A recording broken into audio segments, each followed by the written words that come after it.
चलिए शुरू करते हैं सेकेंड चैप्टर ऑफ हिस्ट्री जो कि है द ग्रोथ ऑफ नेशनलिज्म। हमने देखा था कि जो फर्स्ट वॉर ऑफ इंडिपेंडेंस हुआ जिसके बाद इंडियंस के अंदर ये भावना तो आ गई थी भैया ब्रिटिश बहुत ही ज़्यादा महान इंसान नहीं, उन्हें भी हराया जा सकता है। इसका नतीजा हमने देख रखा है जिस वजह से हमारा फर्स्ट वॉर ऑफ इंडिपेंडेंस हो पाया था 1857 में। चलिए अब देखते हैं उस वॉर के बाद क्या क्या रिजल्ट हुए थे जिसके कारण लोगों में नेशनलिज्म मतलब कि राष्ट्रवाद की भावना उत्पन्न हुई। सबसे पहले तो जो टर्म है नेशनलिज्म, इसका मतलब क्या होता है? हिंदी का तो मतलब आपको समझ में आ गया और किसका मतलब होता है राष्ट्रवाद। ठीक है, राष्ट्रवाद। पर एक्चुअली में ये जो राष्ट्रवाद है या फिर ये जो नेशनलिज्म शब्द है इसका मतलब क्या होता है? मतलब ये कि एक कमेटी ऑफ पीपल, कमेटी समझो, कमेटी मतलब एक समूह, ठीक है, एक कमेटी ऑफ पीपल जो कि एक ही रीति रिवाज को फॉलो करते हो, एक ही रीति रिवाज को फॉलो करते हैं और साथ ही साथ उनकी परंपराएं भी एक हो और वो एक ही नेशन से बिलोंग करते हो। और यहाँ पे नेशन कौन है? नेशन था हमारा इंडिया। जो सारे जो लोग थे, जितने भी सारे इंडियंस थे, वो सब एक ही रीति रिवाज को फॉलो करते थे, सबकी एक ही परंपराएं थी और इसके कारण डेवलप हुआ एक इमोशन, एक ग्रोथ जिसको हमने नाम दिया नेशनलिज्म या फिर कह लो राष्ट्रवाद। मतलब अंदर से उभर कर आना कि इन ब्रिटिश को हमें इस देश से बाहर निकाल फेंकना है। लेकिन सिर्फ क्या हमारे पास जो कॉजेस थे, हमने जो फर्स्ट वॉर ऑफ इंडिपेंडेंस में देखे थे, सिर्फ क्या वही मेजर कॉजेस थे या फिर कुछ और भी कॉजेस हुए? तो चलिए देखते हैं वो फैक्टर्स जिसके कारण ये जो ग्रोथ ऑफ नेशनलिज्म है वो सक्सेसफुल हो पाया या फिर ये कह लो कि वो उभर पाया। सबसे पहले जो मेजर कॉजेस है वो 4 है। कौन कौन से? इकोनॉमिक एक्सप्लॉयटेशन, कैसे करके इकोनॉमी बहुत ज़्यादा ख़राब हो गई या फिर कह लो बहुत ही ज़्यादा ख़राब हो गई। फिर हम देखेंगे कि रिप्रेसिव कॉलोनियल पॉलिसीज़, मतलब जो ब्रिटिश ईस्ट इंडिया कंपनी थी जो कि अब ब्रिटिश क्राउन बन चुकी थी एक्चुअली, तो उसने कौन कौन सी पॉलिसीज़ लाई जिसके कारण इंडियंस को बहुत ज़्यादा हर्ट हुआ। ठीक है, फिर हम देखेंगे कि सोशल रिफॉर्म मूवमेंट क्या हुआ जिसके अंदर हम बात करेंगे ज्योतिबा फुले की, उसके बाद फिर बात करेंगे हम लोग RRR यानी कि राजा राम मोहन रॉय की, उसके बाद फिर हम बात करेंगे स्वामी विवेकानंद और स्वामी दयानंद के बारे में। इतना ही आपके सिलेबस के अंदर है। फिर हम देखेंगे कि प्रेस का रोल क्या हुआ। प्रेस यानी मीडिया, मीडिया उस समय की ये वाली मीडिया नहीं, ये वाली मीडिया यानी कि न्यूज़पेपर वगैरह, रेडियो से हमें क्या क्या सूचनाएं मिली जिसके अंदर से हमें एक हर्ट मतलब एक टाइप के हेटरेट की भावना उत्पन्न हो गई ब्रिटिश कंपनी के तहत। चलिए शुरू करते हैं सबसे पहले इकोनॉमिक एक्सप्लॉयटेशन से। हम देखेंगे कि इसके अंदर सबसे पहले जो मेजर इफेक्ट हुआ था, जो मेन विक्टिम बने थे, कौन बने थे? मेन विक्टिम इस ग्रोथ ऑफ नेशनलिज्म के या फिर कह लो ब्रिटिश इंडियन कंपनी से मेन विक्टिम जो बने थे वो थे पीजेंट्स। पीजेंट्स वो लोग थे जैसे फार्मर समझ लो, जैसे कि हमने वहाँ पर देखा था जो कि ब्लू डाई उसकी खेती कर रहे थे तो उनके ऊपर पूरा ज़्यादा टैक्स लगा रखा था कि अगर जैसे नॉर्मल फार्मर की अगर बात करें तो उनके ऊपर टैक्स था कि तुम्हारी जितनी भी लैंड है उसके ऊपर टैक्स। तो वो लोग जो मुगल वाला एम्पायर आया था उससे भी ज़्यादा दुगना ये लोग टैक्स लेते थे। वो तो खुद ज़्यादा लेते थे मुगल एम्पायर, इनसे दुगना तिगना ये लोग टैक्स लेना शुरू कर दिए जिस वजह से पीजेंट्स जो नॉर्मल फार्मर थे उनके ऊपर बहुत ज़्यादा प्रेशर आया। वो एकदम उनकी जो इकोनॉमी थी बहुत ज़्यादा ख़राब हो गई क्योंकि ज़मींदार भी उन्हें कितना लोन देंगे, इतना ही दे सकते हैं जितना उनके पास होगा खुद में, लेकिन टैक्स पे टैक्स, टैक्स पे टैक्स, टैक्स पे टैक्स ये ब्रिटिश इंडिया कंपनी मांगने लगी। उसके साथ साथ ये जो ब्लू डाई की जो खेती होती थी उनके ऊपर तो एक ऐसा रूल बना दिया कि तुम ब्लू डाई के अलावा और कोई भी चीज़ की खेती कर ही नहीं सकते हो, तुम्हें करनी है तो सिर्फ और सिर्फ ब्लू डाई की खेती करनी है, जिस वजह से इनका अनाज भी नहीं चल पाता था। ऊपर से ब्लू डाई बहुत ज़्यादा ले भी लेते थे, पैसे कम मात्रा में देते थे। इन सब चीज़ों से क्या हुआ, सबसे ज़्यादा मेजरली जो अफेक्ट होने वाली कमेटी थी वो कौन थी? पीजेंट्स की। ठीक है, आम इंसान। फिर बात हुई सेकंड जो बहुत ज़्यादा अफेक्ट हुए थे वो थे आर्टिशियंस और क्राफ्टमैन। ये लोग कैसे हुए? देखो यार, आर्टिशियंस की बहुत ज़्यादा खूबियाँ ये थी कि वो बहुत अच्छे से आर्ट्स बनाते थे, जाहिर सी बात है। क्राफ्टमैन की ये थी कि बहुत अच्छे से आर्किटेक्चर बनाते थे, चाहे वो पॉटरी हो या फिर कुछ और चीज़ें हों जैसे बड़े बड़े महल या फिर मंदिर वगैरह। लेकिन जो ब्रिटिश इंडियन कंपनी थी इसने क्या किया, इसने अपने अपने प्रोडक्ट्स लाना शुरू कर दिया अपने मार्केट के अंदर, जो इंडिया का मार्केट था इसके अंदर अपने अपने प्रोडक्ट्स लाना शुरू कर दिए। इनकी प्राइस बहुत लो करवा दी जिस वजह से अब इनकी मार्केट ही खत्म हो गई क्योंकि ये खुद से बनाते थे, इनका मेहनत लगता था, जिस वजह से इनकी प्राइस थोड़ी सी हाई होती थी as compare to the British Indian company जो कि अपने प्रोडक्ट रेडीमेड बना के बेचा करती थी, वो भी कम दाम में। ठीक है, तो इस वजह से इनका जो अपना जितना भी जो पालन पोषण का सामान था उनकी जो मार्केट था वही ठप होने लगा।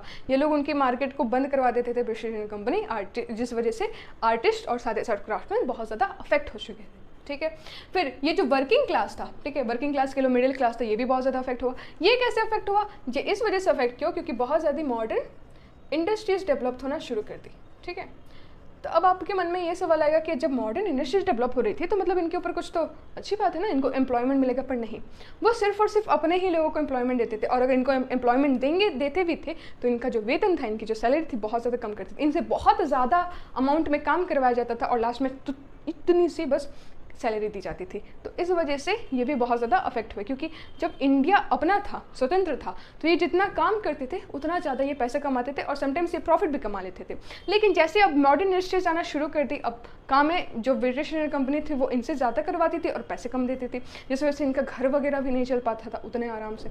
ठीक है, फिर उससे भी ज़्यादा इफेक्ट हुए थे एडुकेटेड इंडियंस। अब भैया ये कैसे इफेक्ट हो गए? तो देखो यार, जो एडुकेटेड इंडियंस थे ये इस वजह से अफेक्ट होना शुरू हो गए, क्योंकि देखो जब जो इनका ये एडुकेटेड थे तो इनका क्या होता था, ये लोग गवर्नमेंट जो एग्जाम्स वगैरह थे ना, या फिर कह लो जो गवर्नमेंट सर्विसेज थे, इनके अंदर एम्प्लॉय होना चाहते थे। लेकिन यहाँ पर एम्प्लॉय होने के भी इनके पास कुछ फ़ायदे नहीं निकल आते थे। क्यों? क्योंकि एम्प्लॉय तो हो गए पर इनकी सैलरीज कम हो गई। इनको सैलरी से ज़्यादा जितना मिलना चाहिए एक पोस्ट के ऊपर उससे मिलता नहीं था, और उससे भी ज़्यादा इनका प्रमोशन से बंद करवा दिया। एक पॉइंट के बाद तुम्हारा प्रमोशन ही नहीं होगा। हमने ये सब देखा है, पिछले चैप्टर के अंदर भी डिस्कस किया है, वही सारी चीज़ें यहाँ पर भी रिपीट होकर आ रही है। तो एडुकेटेड इंडियंस किस वजह से अफेक्ट हुआ? क्योंकि इनकी जो प्रमोशन है उसे रोक दिया गया, इनकी सैलरी को कम कर दिया गया। फिर कौन अफेक्ट हुए? वर्किंग क्लास, जो कि मॉडर्न इंडस्ट्रीज के आने की वजह से अफेक्ट हो रहे थे। फिर पीजेंट्स इफेक्ट हुए। ठीक है, उसके बाद साथ ही साथ जो आर्टिशियंस और क्राफ्ट्समैन, ये लोग भी बहुत ज़्यादा अफेक्ट हुए थे इन सब की वजह से। फिर सेकंड पॉइंट है कि रिप्रेसिव कॉलोनियल पॉलिसीज। सब यहाँ पे जो सबसे मोस्ट इंपॉर्टेंट नाम आता है जो कि है लॉर्ड लाइटन का। इन्होंने क्या किया? इन्होंने नहीं, इसने क्या किया कि लॉर्ड लाइटन ने 2 एक्ट निकाले 1878 के अंदर।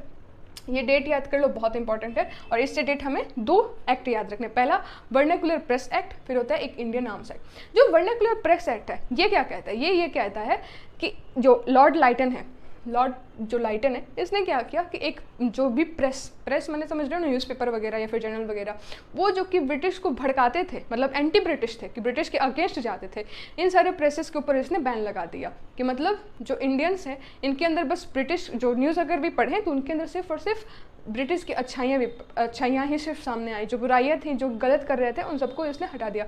जो भी अगर इनके एंटी ब्रिटिश करता था उन्हें फॉरबिड कर दिया जाता था। इनका जो भी इन्होंने रिलीज़ किया है प्रेस वगैरह, मैगजीन वगैरह, उसे बैन लगा दिया जाता था। ठीक है, इसने ये एक एक्ट लगा दिया। ठीक है, कौन सा? Vernacular press act. हालांकि इस एक्ट को रिपेल किया था लॉर्ड राइपन ने। ठीक है, तो राइपन ने इस एक्ट को रिपेल भी किया था। फिर सेकेंड एक्ट इसने लगाया था Indian arms act. Indian arms का ये कहता है कि अगर मान लो, ये ब्रिटिश और इंडियंस के लिए बहुत अलग था। ब्रिटिश या फिर समझो सिंपल समझो, तो ये एक्ट ये कहता था कि अगर किसी को मतलब ब्रिटिश कंपनी ने अगर इंडियंस को देख लिया कि इनके पास अनलाइसेंस्ड आर्म्स है, ठीक है, बंदूक है जिसका कोई लाइसेंस नहीं है, इलीगल तरीके से, तो उसे हम क्या करेंगे? उसे हम जब्त कर लेंगे या फिर उसे मतलब कारकोटरी में डाल देंगे। ये जो एक्ट था ये ब्रिटिश के ऊपर काम नहीं करता था, सिर्फ और सिर्फ इंडियंस के लिए ही बनाया गया था कि अगर किसी के पास अनलाइसेंस आर्म्स मतलब समझ रहे हो ना, वेपन्स वगैरह, तो उसके ऊपर कार्रवाई की जाएगी। तो ये 2 एक्ट्स है। उसके बाद फिर रिप्रेसिव पॉलिसीज में थर्ड पॉइंट ये है कि जो सिविल सर्विसेज इन्होंने इंट्रोड्यूस किया था इंडिया के अंदर, इसका जो एज था वो हमने पिछले वाले चैप्टर में पढ़ा था कि 21 था, राइट, लेकिन इसको इसे घटाकर 19 कर दिया गया। क्यों किया गया? क्योंकि इन्हें पता था कि इंडियंस बहुत ज़्यादा बुद्धिमान है। ये 21 साल की आयु पे भी ये जो 21 साल की आयु पर भी ये लोग ये जो एग्ज़ाम था उसे क्रैक कर सकते थे। इस वजह से डर के मारे ये जो 21 से एज को कम करवा के 19 साल करवा दिया गया, कि ताकि इतना कोई पढ़ ही ना पाए। इतनी जल्दी किसके पास बुद्धि आती है कि ये इतने बड़े से लेवल पे एग्जाम को क्रैक कर सके। ठीक है, उसके बाद फिर इंपोर्ट ड्यूटीज़ को बैन करवा दिया। अगर ब्रिटिश का जो सामान है, गुड्स वगैरह, जो ब्रिटिश कंपनी इंडिया के अंदर इन्वेड करवाती थी, उसके ऊपर टैक्सेस जो थे उसे ख़त्म करवा दिए।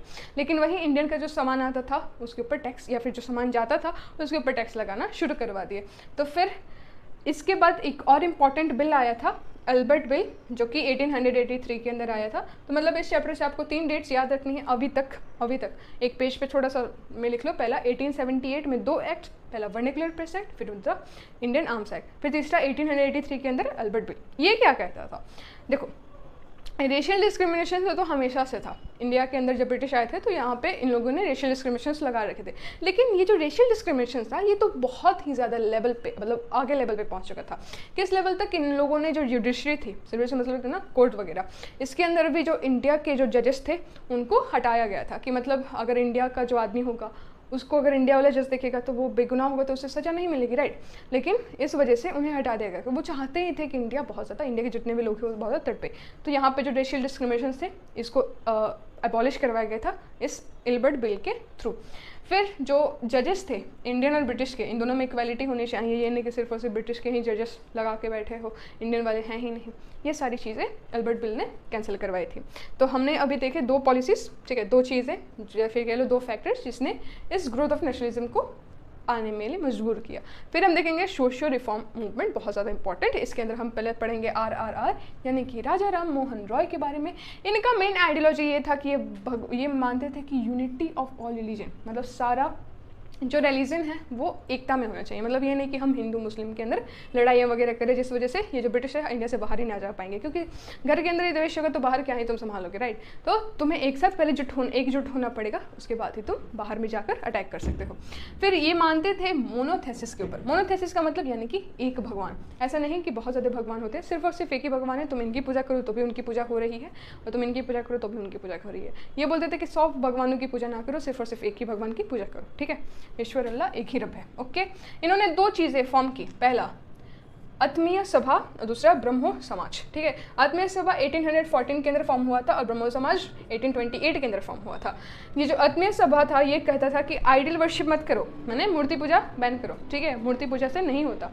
फिर ब्रह्मो समाज ये कहता कि भगवान एक ही है।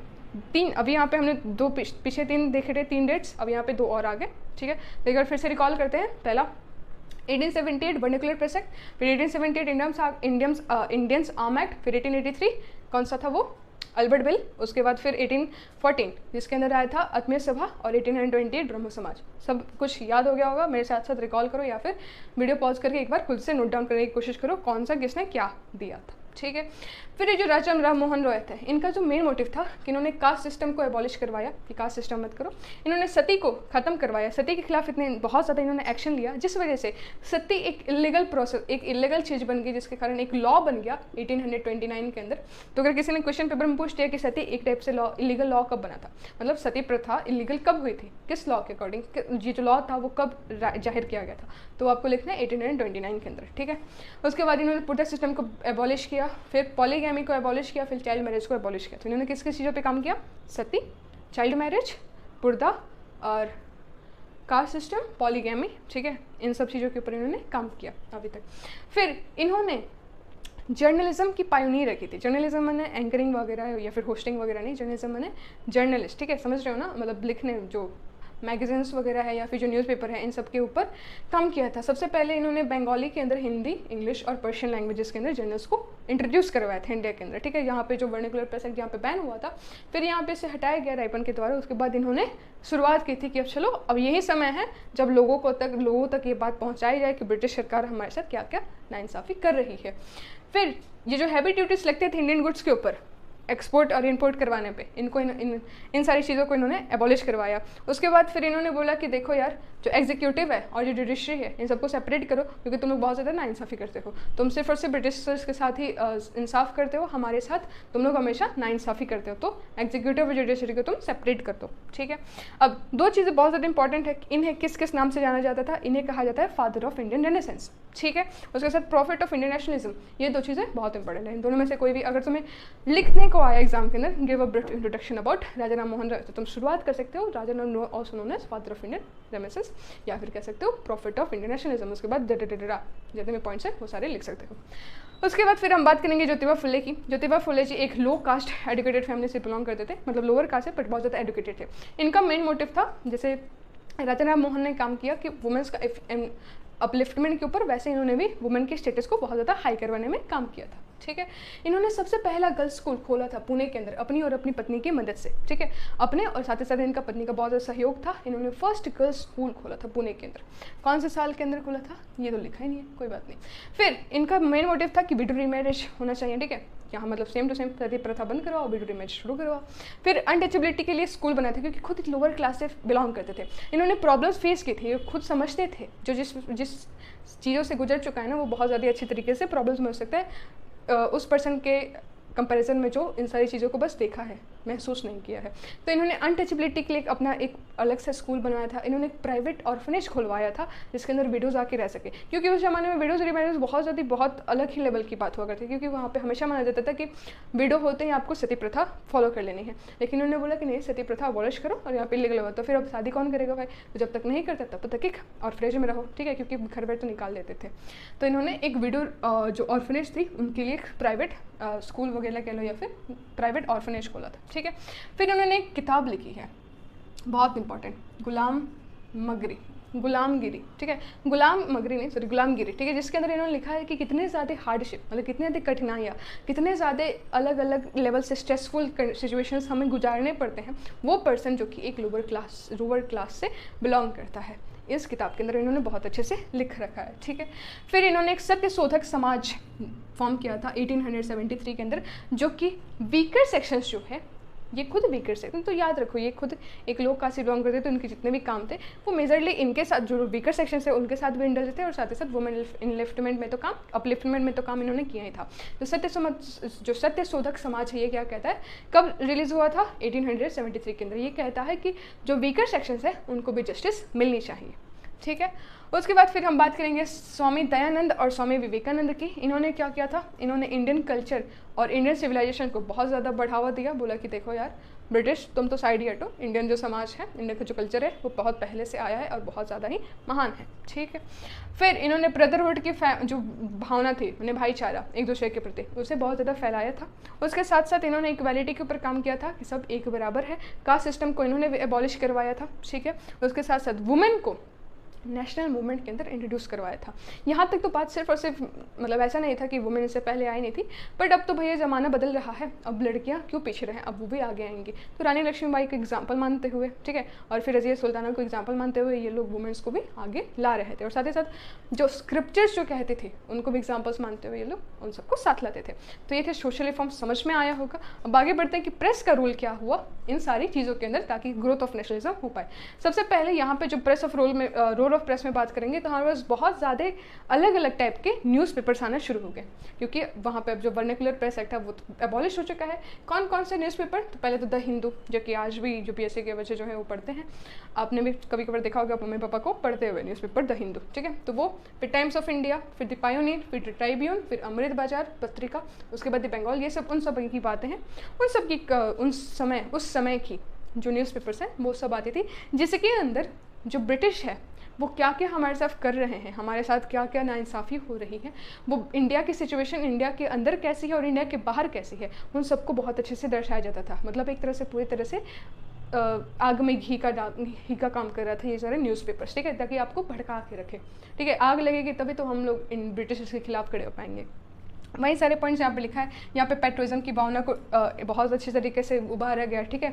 एक दूसरे का एग्जांपल लेकर, मंगल पांडे का एग्जांपल लेकर बताएगा कि इन्होंने ये काम किए थे, इस वजह से काम किए थे, इन सारी चीज़ों को। फिर हमें लिबर्टी चाहिए, फिर हमें फ्रीडम चाहिए, हमें इक्वालिटी चाहिए, हमें इंडिपेंडेंस चाहिए, अब स्वतंत्र भारत हमें चाहिए, बहुत हो गई गुलामी, अब हमें तो अपने देश के ऊपर ही राज करना है, ठीक है। फिर ब्रिटिश गवर्नमेंट और उनकी पॉलिसीज़ को बहुत ज़्यादा अलग ही लेवल पर क्रिटिसाइज़ किया गया कि कैसे कैसे हमारे साथ क्या क्या अपमान, क्या क्या अन्याय हो रहे हैं। फिर डिस्कशंस होते थे, बहुत ज़्यादा एक्सचेंज होते थे व्यूज़, क्योंकि ये जो लोग ग्रुप है, जैसे मान लो मराठा ग्रुप है जो महाराष्ट्र में रह रहे हैं, वो आए गए, फिर बंगाली वाले आए, दोनों आए, फिर बोले कि हमारे यहाँ तो ये सिचुएशन करके रखी है, फिर मराठा वाले हमारे यहाँ तो ये सिचुएशन है। अब दोनों एक दूसरे को, जो ब्रिटिश कंपनी, दोनों एक दूसरे के साथ मिलकर ब्रिटिश कंपनी को क्रिटिसाइज़ करते थे, वेज निकाल देते कि कैसे करके हम इनको अपने देश से खदेड़ दें, ठीक है। फिर अवेयरनेस होने लगा कि इंडिया के बाहर कैसे सिचुएशन है, इंडिया के अंदर कैसे सिचुएशन है। और एक पॉइंट मैं भूल गई, यहाँ पर जो स्वामी दयानंद है, इन्होंने सबसे पहले जो टर्म है स्वराज, इसे फाइंड किया था। इन्होंने बोला जो स्वराज हम जो आज नाम लेते हैं, आज जब भी ये टर्म लेते हैं तो हमें याद करना चाहिए कि स्वामी दयानंद जी ने इस टर्म को दिया था। और साथ ही साथ इन्होंने एक और बात बोली थी कि India is for the Indians, India सिर्फ और सिर्फ भारतीयों के लिए, मतलब भारत भारतीयों के लिए, अंग्रेजों के लिए नहीं। ये था ब्रीफ इंट्रोडक्शन, या फिर कह लो फैक्टर्स हमने डिस्कस कर लिया। अब देखेंगे इंडियन नेशनल कांग्रेस जब बनी थी और उसके कारण क्या क्या चीज़ें हुई थी इंडिया के अंदर। चलिए चलिए अब देखते हैं इंडियन नेशनल कांग्रेस जब बना था इसकी बुनियाद किस किसने रखी थी। तो ऐसा तो हुआ नहीं था कि डायरेक्टली एक दिन वो आया जिस दिन उठकर बन गया कि अच्छा चलिए आज शुरू करते हैं, आज हम बनाएंगे कि इंडियन नेशनल कांग्रेस को फॉर्म करेंगे, हमें कांग्रेस की पार्टी बनाएंगे। ऐसा तो कुछ हुआ नहीं था। इससे पहले भी बहुत सारे स्टेप्स लिए गए थे। कोई भी, जैसे तुम देखो, तुम अगर तुम्हें यहाँ से यहाँ पहुँचना है तो तुम क्या करोगे, डायरेक्ट यहाँ से यहाँ तक थोड़ी ना जंप करोगे, तुम तो एक बाई एक करके एक एक कैसे स्टेप्स लोगे ना, सीढ़ियाँ चढ़ोगे। वैसे ही डायरेक्टली इंडियन नेशनल कांग्रेस का फॉर्मेशन नहीं हुआ था, उससे पहले बहुत ज़्यादा बुनियाद रखी गई थी। उन बुनियाद के अंदर आपके ऊपर तो मैंने बस यहाँ पे 2-3 लिखे जो कि आपकी बुक के अंदर बहुत ज़्यादा डिटेल में पेंशन है, लेकिन नाम मैं बता दूँ कुछ कुछ और का जो कि आपकी बुक के अंदर बस ऐसे ही नाम लिखा हुआ है।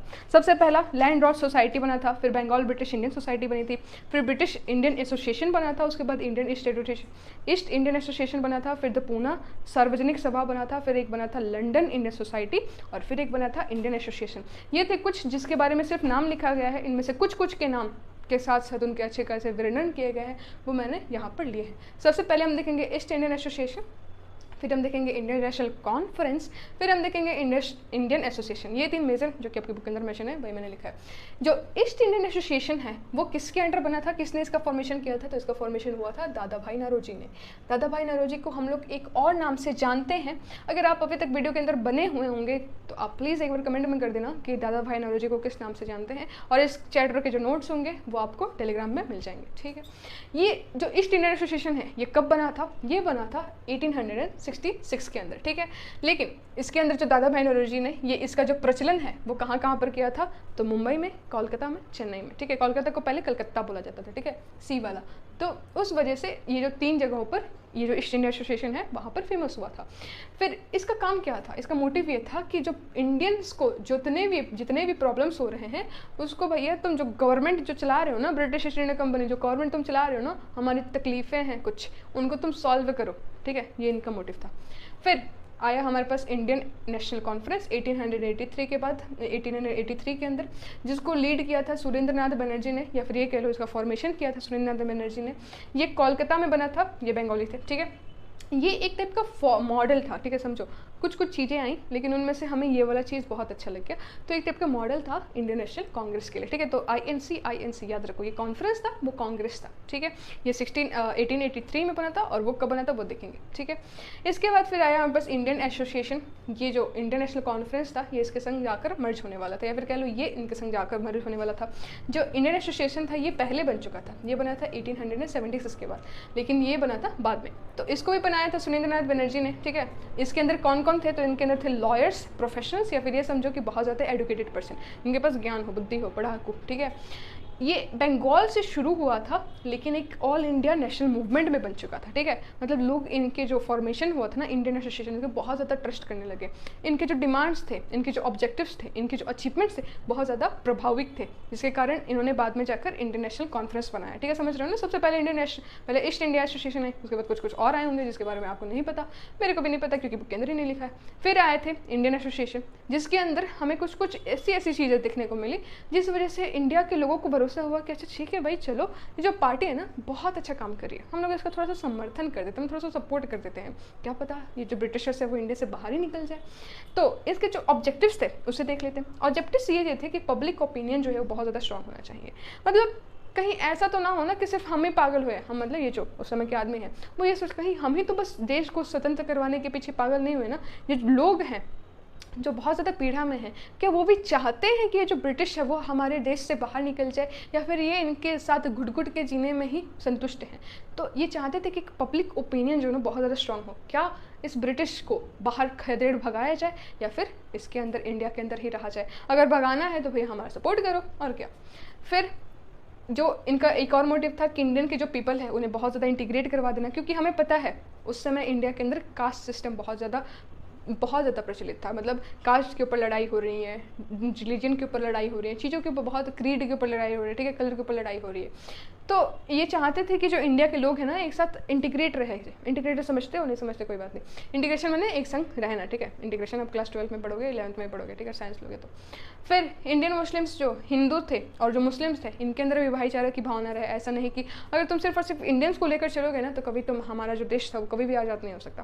क्योंकि सॉरी मैंने बोला अगर तुम बस हिंदू को ही अगर लेकर चलते ना, वो लोग अगर बस हिंदू को ही लेकर चलते ना कि बस ठीक है हम मुस्लिम्स को नेगलेक्ट करेंगे, या फिर सिर्फ और सिर्फ मुस्लिम्स को ही अगर लेकर चलते हैं, इन जो हिंदू थे उनको अगर नेगलेक्ट करते ना तो कभी भी देश आज़ाद नहीं होता। दोनों का साथ बहुत ज़रूरी है, क्योंकि आफ्टर ऑल ये इंडियंस थे, रिलीजन बाद में, ये पहले इंडियंस होते हैं, ठीक है। तो सबको एक साथ लेकर चलना पड़ेगा, अभी भी है, सॉरी।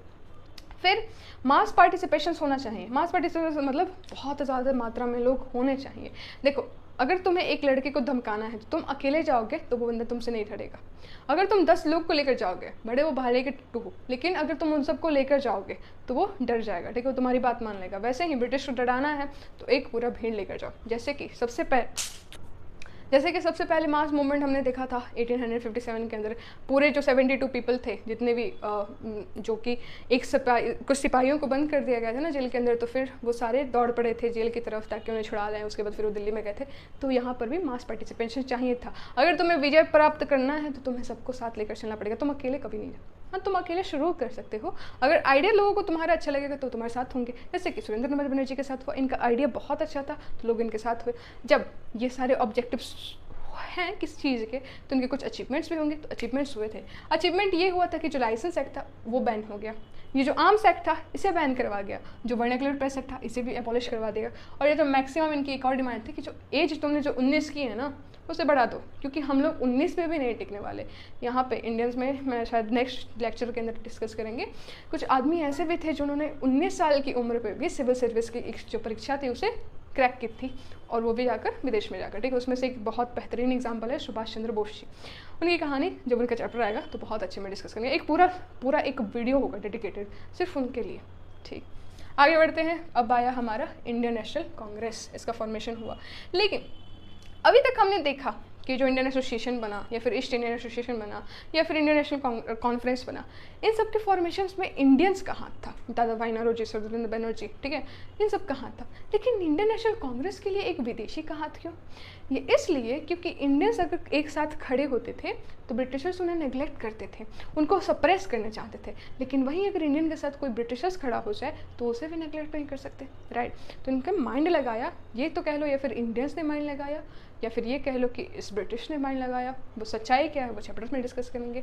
ए हो ह्यूम, ये ISCS, ठीक है, ICS मतलब इन जो सिविल सर्विसेज होती थी इनके रिटायर्ड चेयरमैन, रिटायर्ड ऑफिसर हुआ करते थे। तो इन्होंने इंडियन नेशनल कांग्रेस को बनाने में बहुत ज़्यादा मदद किया था। 1884 की बात है, इंडियन नेशनल कॉन्फ्रेंस बन चुका था। यहाँ पर देखो, यहाँ पर इंडियन नेशनल कॉन्फ्रेंस 1883 में बना, और यहाँ पर इंडियन नेशनल कांग्रेस 1884 में बन चुका था। यहाँ पर ह्यूम के संग संग जो इंडियन लीडर्स थे वो सब मिलकर एक इंडियन नेशनल यूनियन बनाए थे, ठीक है। डायरेक्टली इनका नाम इंडियन नेशनल कांग्रेस नहीं बना था, नाम पड़ा था इंडियन नेशनल यूनियन। इसको बनाने में इनका जो सबसे पहला कॉन्फ्रेंस तुमने बना तो दिया, लेकिन अब प्रचलित कैसे करवाओगे, लोगों का सपोर्ट कैसे लोगे, स्ट्रॉन्ग पब्लिक ओपिनियन कब होगा, तो इसके लिए कुछ कॉन्फ्रेंस हुए। सबसे पहला कॉन्फ्रेंस होना था 25 दिसंबर 1885 के अंदर पुणे के अंदर, पर यहाँ पर पता चला कि भैया प्लेग बहुत अच्छे से फैल चुका है, तुम लोग यहाँ से हट जाओ। तो कॉन्फ्रेंस तो होना था क्योंकि पार्टी तो बन चुकी थी, और कॉन्फ्रेंस हुआ कहाँ, तो 28 से लेकर 31 दिसंबर तो उमेश चंद्र बनर्जी के तहत ये कॉन्फ्रेंस हुआ था, पुणे से शिफ्ट होकर मुंबई। कहाँ हुआ था ये कॉन्फ्रेंस हुआ था मुंबई, ठीक है, मुंबई। और बाद में ये जो इंडियन नेशनल यूनियन था इसका नाम बदलकर इंडियन नेशनल कांग्रेस रख दिया गया, INC, इंडियन नेशनल कांग्रेस। किसके द्वारा? तो दादा भाई नौरोजी। और दादा भाई नौरोजी का जो नाम है वो आपको पता होगा, नेक्स्ट वाला जो दूसरा वाला नाम है कमेंट कर दिया होगा। आगे बढ़ते, ये जो नेशनल कांग्रेस बना इसका कुछ एम्स था। क्या क्या एम्स थे? एम्स ये था कि जो पॉलिटिकल वर्कर्स हैं ना हमारे भारत के अंदर, ठीक है, वो चाहे बंगाल से, चाहे चेन्नई से हो, या फिर चाहे मद्रास से हो, कहीं से भी हो, उनके बीच में बहुत अच्छी अंडरस्टैंडिंग होनी चाहिए। जैसे कि 1847 के अंदर, ये 57 के अंदर ये जो लड़ाई हुई थी in first war of independence, इसमें मेन जो मुद्दा ये रह गया था कि सबका एक ही आइडियोलॉजी नहीं था। कोई जो एक पार्टी है किसी और चीज़ के लिए, जो ब्रिटिशर्स उन्हें भगाने की कोशिश करे, कोई और पार्टी किसी और चीज़ के लिए, लेकिन ये चाहते थे कि भैया देखो लोग तो ठीक हैं, लेकिन पहले तो तुम दोनों एक संग हो जाओ ताकि तुम्हारी आइडियोलॉजी क्लियर हो सके, तुम्हें ये पता हो कि हमें ब्रिटिशर्स को भगाना है, ये नहीं कि उनके अंडर रहकर काम करना है, ठीक है। इस वजह से इसके कांग्रेस के अंदर बहुत ज़्यादा 2 डिवीजन्स हो चुके थे, ठीक है। नेक्स्ट वीडियो के अंदर बहुत अच्छे में डिटेल करने वाले हैं, लेकिन इनका मेन मोटिव था कि जो पॉलिटिकल वर्कर है उनके आपस में बहुत अच्छे रिलेशनशिप हो, ठीक है। फिर ये चाहते थे कि नेशनल में यूनिटी हो, कास्ट, क्रीड, रिलीजन इन सब से परे हो। ये जो सिस्टम हो, जो नेशनल कांग्रेस बने, वो इसलिए बन रही है ताकि ब्रिटिश हमारे देश से भाग सके। और अगर तुम अपने ही घर के लफड़े में फंसोगे तो तुम बाहर क्या ही मुंह दिखाओगे। तो पहले जो कास्ट सिस्टम चल रहा था, जो आपस में द्वैध चल रहा था, इंडियन हिंदू मुस्लिम चल रहा था, इन सबको पहले हटाओ। पहले खुद के अंदर एक राष्ट्रवादी की भावना लाओ, तभी तुम जाकर ब्रिटिशर्स को अपने इंडिया से बाहर निकाल सकोगे। तो मतलब नेशनल यूनिटी चाहिए, ठीक है। फिर इन्होंने डिमांड फॉर्मुलेट किए, उसके बाद बोला गवर्नमेंट के सामने प्रस्तुत किया, क्योंकि ए ऑफ ह्यूम थे, तो ये चाहते थे कि भैया सब कुछ एग्रेसिव ना हो सके, पहले पोलाइटली काम करो। क्या पता इतनी ज़्यादा भीड़ को देखकर ब्रिटिश डर जाए, वो खुद ही तुम्हारी बात मानने को तैयार हो जाए। तो उन्होंने डिमांड फॉर्मुलेट किया कि हमें ये सारी चीज़ें चाहिए, जो तो तुम टैक्स इतना ले रहे हो ना, कम करो। जो एबॉलिश करवाना चाहते थे कुछ चीज़ें, उन सबको लिखवाया। फिर बोला कि ये लो, देखो कर सकते हो तो करो, नहीं तो भागो, ऐसा था, ठीक है। फिर इन्होंने ट्रेन और ऑर्गेनाइज किया पब्लिक ओपिनियन को, मतलब वही कि सिर्फ हम ही अपना दिमाग लगाए बैठे, पता चला कि वो दो कोने में जो बंदा बैठा है उसको तो फ़र्क ही नहीं पड़ रहा कि कौन है विदेशी कौन इंडियन, सब जैसे था वैसे है, क्या फ़र्क पड़ रहा है। तो ऐसी सारी सिचुएशन ना है, एक अच्छे तरीके से ट्रेनिंग हो, ऑर्गेनाइजेशन हो, ये सारी चीज़ें यहाँ आपको रिलेट कर पाओ। तो 1857 के अंदर ये सारे ड्रॉबैक हुए थे। सबका एक ही ऑर्गेनाइजेशन नहीं था, एक आइडियोलॉजी सिमिलर नहीं थी, सबका एक टाइप का ट्रेनिंग अच्छा से नहीं हुआ था। तो उन सबसे लेसन्स लो और आगे बढ़ते रहो, मतलब पास से लेसन लो, आगे बढ़ते रहो, ठीक है। इसके बाद सेशंस हुए थे। फर्स्ट सेशन WC बनर्जी ने किया था, ठीक है। उसके बाद फिर ये वाला जो हमने देखा मुंबई के अंदर जो हुआ था। फिर सेकंड वाला कोलकाता के अंदर हुआ था, दादा भाई नारोजी के अंडर, ठीक है। डफरिन, जो एक लॉर्ड डफरिन नाम का आदमी था, इसने कुछ विजिटर्स भेज रखे थे इस सेशन के अंदर, ताकि देख कर आओ कि ये लोग बहुत ज़्यादा एग्रेसिव तो नहीं हो रहे ना, ये तो नहीं ना कि ब्रिटिश को एकदम ही लात मुक्का घुसा ये सब मारना है, एकदम अब तोड़ा ही देना, अब तो उसके ऊपर बम फेंक देना, ऐसा तो नहीं है ना। साइलेंटली काम हो रहा है कि नहीं हो रहा, ये सब बस चेक करने के लिए इसने भेजा था। फिर एक हुआ था सूरत सेशन, ये पता नहीं क्या लिखा है, एक हुआ था सूरत सेशन 1907 के अंदर, जिसको राष्ट्र बिहारी घोष जी ने ऑर्गेनाइज करवाया। जिसके अंदर जब कांग्रेस का लेटर जो अगला वीडियो है इसके अंदर हम देखेंगे कि जो कांग्रेस है इसके दो पार्ट्स हो चुके थे, पहला एजर्टिव और पिछला दूसरा था अर्ली नेशनलिस्ट, ठीक है। अर्ली नेशनलिस्ट और एजर्टिव नेशनलिस्ट दो टाइप से डिवाइड हो चुके थे, एक बहुत ज़्यादा काम स्वभाव के थे और दूसरे वाले बहुत ज़्यादा एग्रेसिव स्वभाव के थे। तो यहाँ पर सूरत सेशन के अंदर इन जो कांग्रेस थी वो स्प्लिट हो गए, ठीक है। तो ऐसे याद रखो, सूरत में क्या होता है, स्प्लिट हो गए थे। उसके बाद फिर 1916 के अंदर लखनऊ के अंदर फिर से इन्हें यूनाइट होना पड़ा, ठीक है। और कभी लखनऊ के अंदर क्या हो गया, इन्हें यूनाइट होना पड़ा और ऐसे सेशन सूरत ऐसे स्प्लिट हो गया था, ठीक है। इसके साथ साथ जो फर्स्ट सेशन हुआ था WC बनर्जी के अंदर, इनके अंदर सिर्फ और सिर्फ जो WC बनर्जी थे सिर्फ वही नहीं थे, और भी सारे लोग थे, जैसे नारोजी थे, फिर KT तेलगन थे, फिर बहादुरी ताइजीब थे, आनंद चरलू थे, बहुत सारे लोग थे, जस्टिस रनाडे भी थे।